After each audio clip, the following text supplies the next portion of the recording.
Bonjour, ici Suzy Champagne, la complice des auteurs. Bienvenue à ce jour 8 du défi Écris la vie de tes rêves en 10 jours.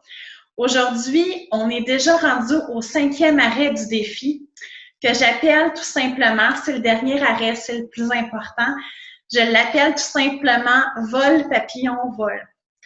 Au cours des 8 derniers jours, tu as fait confiance à un processus.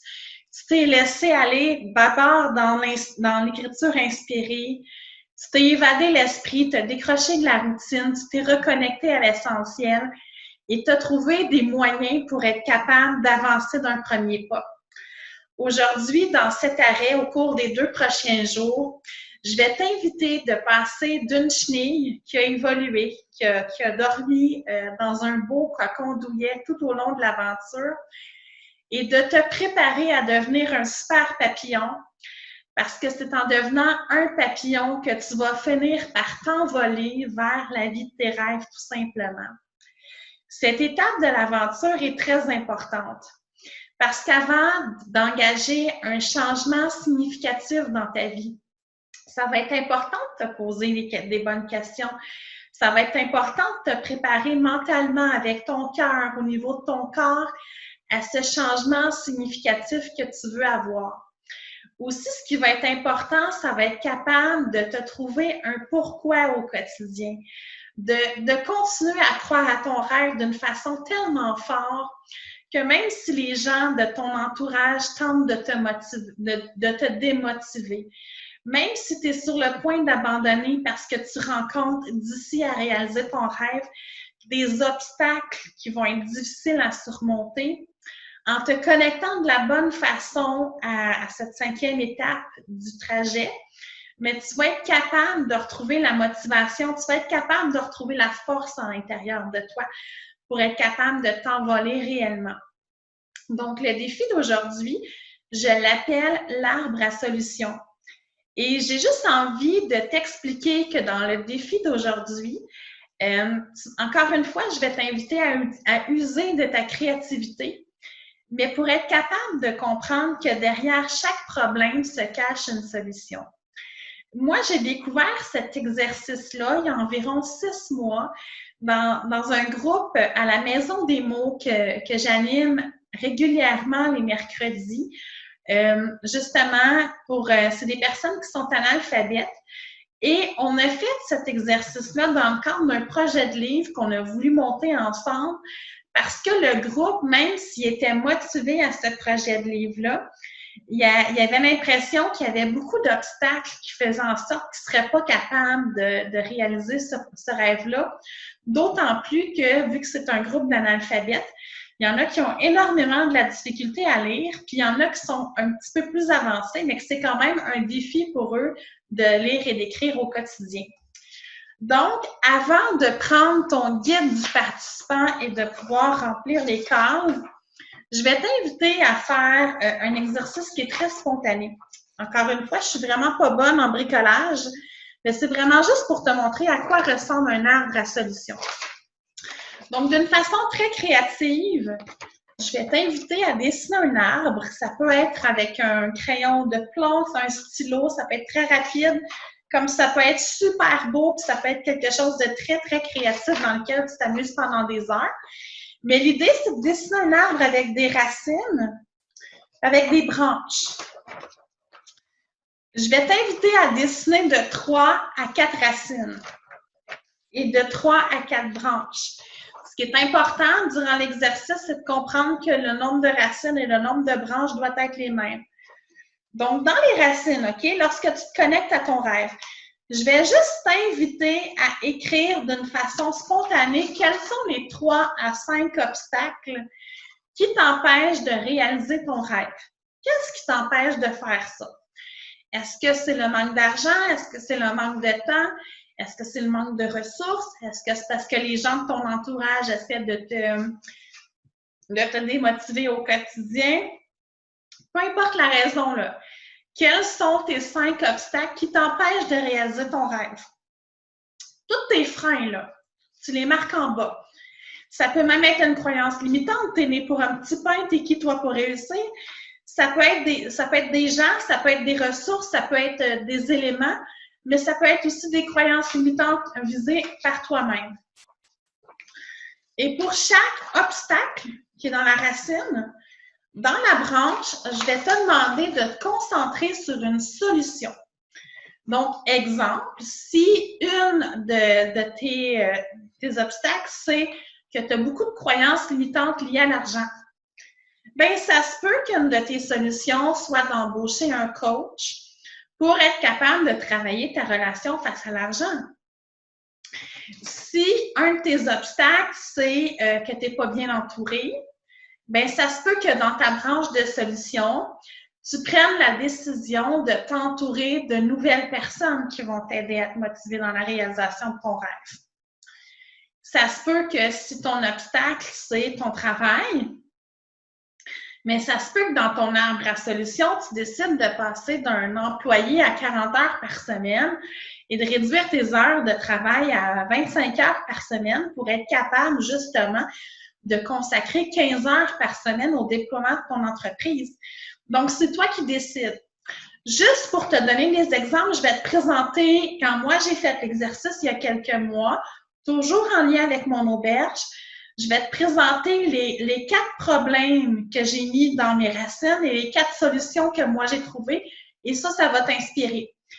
Donc, le premier problème que moi je traversais, c'est pas un problème qui est minime, c'est que ma fille, elle est dans une classe particulière et je veux ouvrir mon auberge à Coaticook et j'avais peur que le changement d'école, non seulement ça l'affecte, mais j'avais peur aussi que en changeant l'école, ben, tu sais, elle n'aurait pas les bons services dont elle aurait besoin plus à la campagne parce que Coaticook, par rapport à Saint-Jérôme, c'est plus la campagne. Et dans les solutions, j'avais marqué d'aller m'informer comment est-ce que ça fonctionne à Coaticook et d'aller m'assurer dès le départ qu'il y a une classe de communication pour ma fille et qu'il y ait de la place au moment où je déciderais de déménager. J'ai fait les démarches et fort heureusement, il y a de la place. Dans cette même branche de solutions-là, qui est dans la même lignée, j'avais marqué m'assurer que mes enfants soient d'accord avec ce déménagement-là parce que j'avais pas envie de bouleverser leur vie. Dans le cas de ma fille, c'est un rêve qu'elle a avec nous. Donc, elle dit, maman, c'est triste de changer d'amis, elle a 9 ans, mais c'est correct parce que je sais que je veux réaliser mon rêve avec vous. Elle veut acheter une auberge. Dans le cas de mon adolescence, c'était différent. Donc, dans ma branche, j'ai vraiment marqué attendre 2 ans. Lorsque mon enfant sera au cégep, et de toute façon, il ne veut pas nécessairement étudier dans la même région où on habite, pour moi, ce sera le bon moment de réaliser ce rêve-là. Donc, dans ma branche, j'ai marqué m'assurer que l'école convienne à ma fille, m'assurer que ma plus jeune soit d'accord. Donc, ça, c'est son rêve, il n'y a pas de souci. Et respecter le fait que mon adolescent ne veut pas changer d'école, donc attendre 2 ans pour réaliser ce rêve-là. C'est vraiment ce que j'ai marqué dans la branche et ça me rassurait énormément. La deuxième chose, c'était au niveau du manque d'argent. J'ai beau épargner toutes mes économies, c'est pas facile de trouver 2, 3, 400 000 $ pour acheter une auberge. Lorsqu'on est maman, lorsqu'on est travailleur autonome, c'est pas évident. Donc, dans mon arbre à solutions, dans ma branche de solutions, j'ai marqué trouver des partenaires. Et au fur et à mesure que je parle de mon projet, je vous le garantis, les partenaires s'accumulent à un tel point que j'ai le choix de trouver, de décider avec quel partenaire j'ai envie de travailler pour réaliser ce rêve-là.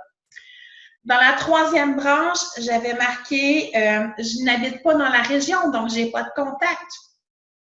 Une des solutions que j'ai trouvées, l'année dernière, j'ai découvert un programme qui s'appelle Place aux jeunes en région.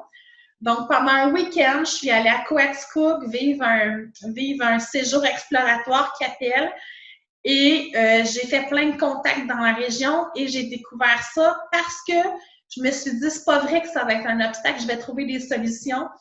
J'ai découvert ça, je suis sortie de ma zone de confort, j'ai téléphoné la dame et maintenant, j'ai plusieurs contacts dans cette région-là. Je suis prête et je sais où est-ce que ça s'en va. dans la dernière racine que j'avais trouvée, mon dernier obstacle, qui est quand même pas minime, c'était que ouvrir une auberge, ça demande de la réglementation, ça demande de connaître des lois, ça demande une logistique, ça demande des connaissances particulières que je connaissais pas il y a quelques années. Donc, dans la branche qui va avec cet obstacle-là, j'ai marqué rencontrer des gens du conseil municipal qui vont m'expliquer comment ça fonctionne, m'informer au niveau des classifications avec le gouvernement.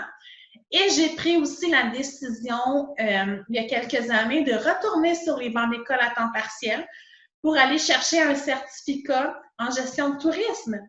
Donc, c'est le genre de solution qu'on peut trouver pour être capable de réaliser notre rêve. Donc, ça se peut qu'à la fin de l'exercice, vous n'ayez pas trouvé toutes les solutions. C'est correct. Mais juste le fait de déterminer les obstacles, de trouver des solutions de rechange, de se poser la question, de dire ça, c'est mon obstacle, je n'ai pas encore la solution, mais je vais la trouver, ça va vous aider à mettre les actions aux bons endroits pour être capable de trouver des solutions à tous vos obstacles. Et à la fin de cet exercice-là, si vous voulez aller plus loin, je vais vraiment vous inviter à prendre un papier, à marquer l'obstacle, la solution que vous trouvez et à vous engager dans le temps à dire quelle date je veux avoir trouvé ma solution ou quelle date est-ce que je vais m'engager personnellement à mettre en action cette solution-là que j'envisage si j'ai besoin de ça. Exemple, si vous avez une croyance limitante face à l'argent, vous avez besoin d'un coach PNL pour vous en sortir, exemple, parce que vous voulez travailler votre relation à l'argent. Marquez sur une feuille quelle date vous vous engagez formellement à contacter un coach et à débloquer le budget que ça va vous permettre pour être capable de concrétiser cette solution-là tout simplement. Alors, soyez créatifs, amusez-vous, entourez-vous d'une atmosphère agréable avec de la musique, assurez-vous d'être 100% focus dans un niveau d'énergie optimal et vous allez voir cette séance d'écriture-là, cette séance de créativité-là va vous amener à trouver des solutions, avancer d'un prochain pas et à préparer votre départ, votre envol pour être capable de réaliser la vie de vos rêves tout simplement. Donc, on frotte les mains, on inspire. On lâche le stress, on expire, on sourit. On frotte les mains, on inspire. On lâche le stress, on sourit. Et on expire. On frotte les mains, on inspire. On lâche le stress, on expire. On sourit. Main sur le cœur, on ferme les yeux. On se concentre sur ce qui est là dans l'instant présent. Et même si on le sait qu'on a plein de peurs à l'intérieur de nous qui peuvent nous empêcher d'avancer, on va être honnête 100% avec nous-mêmes dans l'instant présent. On va mettre les bons mots dans nos obstacles, mais surtout, on va se concentrer à voir le verre à moitié plein au lieu de le voir à moitié vide. On va tout de suite commencer à trouver des solutions pour chacune de nos peurs. Alors, quand vous êtes prête, vous ouvrez les yeux à vos crayons, à vos dessins, à votre créativité. Bonne écriture. À demain.